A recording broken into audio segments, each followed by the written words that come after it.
O Instituto Nacional de Advocacia, o INAD, emitiu uma duríssima nota condenando a prisão do presidente do Partido Trabalhista Brasileiro, PTB, Roberto Jefferson, a mando de Alexandre de Moraes, ministro do Supremo Tribunal Federal. A nota afirma que a prisão de Jefferson, somada a prisões anteriores realizadas por Moraes, revela que estamos vivendo dentro de um estado de exceção coordenado pelos ministros do STF, do qual o uso da palavra virou crime e a prática de corrupção virou credencial para premiação e indicação em altos postos do poder. Ouça a íntegra da nota do Instituto Nacional de Advocacia. Nota do Instituto Nacional de Advocacia, INAD. Repúdio à decisão do STF de decretação da prisão do advogado e presidente nacional do PTB, Sr. Roberto Jefferson. O Instituto Nacional de Advocacia, INAD, representado por seu presidente, Dr. Rodrigo Salgado Martins, e diretor jurídico, Dr. Pierre Lourenço, vem, por meio desta nota, informar a toda a sociedade brasileira e veículos de imprensa que estamos diante de uma ruptura do Estado Democrático de Direito através do cancelamento sumário de direitos e garantias fundamentais da Constituição Federal, praticado pelos ministros que atualmente possuem cadeira no Supremo Tribunal Federal. É necessário que toda a população brasileira tome ciência de que os atuais componentes do Supremo Tribunal Federal ocasionaram uma disruptura de todo o sistema jurídico e político do país ao negligenciarem sistematicamente com o cumprimento de seu dever constitucional, ao desconhecerem a vontade do legislador constituinte, ao deturparem o texto da Constituição Federal e ao ignorarem solenemente a realização da justiça.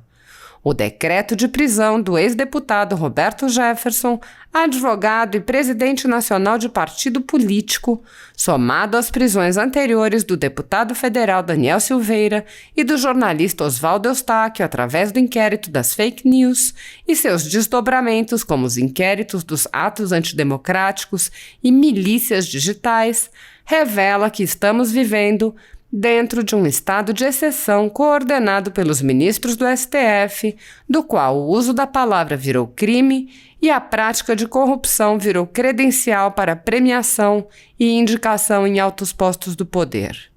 A filósofa Hannah Arendt, ao analisar o Estado soviético após a era Stalin, pelos idos da década de 50 e 60, verificou que, muito embora existissem movimentos tentando restabelecer a política violenta de Stalin, estes movimentos não tinham força suficiente para frear o ideal inserido em grande parte da sociedade que exigia o direito de liberdade de expressão e de pensamento, afirmando ela que a supressão total e completa destes direitos somente se alcançaria mediante o retorno do uso do terror e do domínio policial de modo extremo, coisa que não conseguiram fazer na época.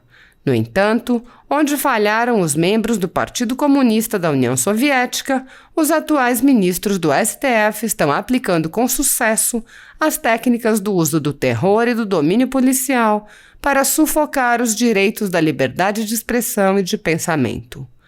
Sem dúvida, o povo da União Soviética não tem qualquer forma de liberdade política. Falta-lhe não apenas a liberdade de associação, mas também a liberdade de pensamento, opinião e expressão pública. Entendemos que o advogado e presidente nacional do PTB, Roberto Jefferson, é um preso político, preso pela prática do crime de opinião, que não é crime, preso por um tribunal incompetente, já que ele não possui foro por prerrogativa de função, o caso deveria ser analisado por juiz de primeira instância, preso ilegalmente por não ter sido acompanhado de delegado da OAB, direito de todo advogado, e preso ilegalmente ante a inexistência de pedido pelo Ministério Público Federal, titular da ação penal. Todos os apontamentos acima qualificam a decisão do ministro Alexandre de Moraes como arbitrária e, por ter sido ignorado o sistema acusatório que rege o nosso ordenamento jurídico, poderíamos verificar também uma possível prática de abuso de autoridade, acarretando a nulidade da decisão e relaxamento imediato da prisão. Reportamos estes fatos para que no futuro a verdade seja devidamente contada. A verdade de que em pleno século XXI houve uma ditadura no Brasil. A mais severa e perniciosa de todas as ditaduras, a ditadura da toga. E eu me cobro muito em relação ao meu mandato pela coerência. Eu acho que coerência é algo que a sociedade tem nos cobrado bastante. E eu vi a fala de um deputado agora há pouco, infelizmente ele não está aqui na comissão, deve ter ido cumprir outra obrigação parlamentar, registrando o apoio dele a um youtuber que chamou a maior autoridade da nação de... Não só apoia, como faz o mesmo, chama o presidente dizer para o parlamentar que o que o Felipe Neto fez e o que ele acabou de fazer aqui foi a mesma coisa que o Daniel Silveira fez. Mesma coisa, exatamente a mesma coisa que o Daniel Silveira fez. E para o Daniel Silveira foi invocada sim a Lei de Segurança Nacional. Para o Daniel Silveira houve uma prisão em flagrante, flagrantemente inconstitucional. E eu não vi o deputado falar nada. Eu não vi o deputado abrir a boca para falar em constitucionalidade em relação ao caso do deputado Daniel Silveira. E o deputado teve a oportunidade, deputado Daniel, o senhor que está aqui do lado, de corrigir essa ilegalidade, essa inconstitucionalidade praticada pelo STF aqui na casa. Ele poderia muito bem ter votado contra aquela prisão ilegal de um parlamentar que estava usando o direito e a liberdade de expressão que é conferida a ele na Constituição. Então, eu queria chamar a atenção para esse tipo de discurso que não engana mais a população. A população está muito atenta a esse tipo de discurso e eu não sou de estar puxando sardinha para nenhum lado, mas na hora que eu perceber que alguém aqui incentiva esse tipo de atitude contra qualquer autoridade e na hora que tem a oportunidade de corrigir, quando no caso do STF não teve a coragem necessária para levantar a voz e falar, olha, sou adversário político do deputado Daniel, não concordo com nada que ele disse, mas eu defendo aqui a liberdade de expressão dele. Acho que era isso que o parlamentar que estava aqui enaltecendo um cidadão, não tenho nada contra esse rapaz, nem conheço, não tenho meu tempo para perder assistindo as besteiras que ele fala aí no YouTube, mas ele defender esse tipo de atitude.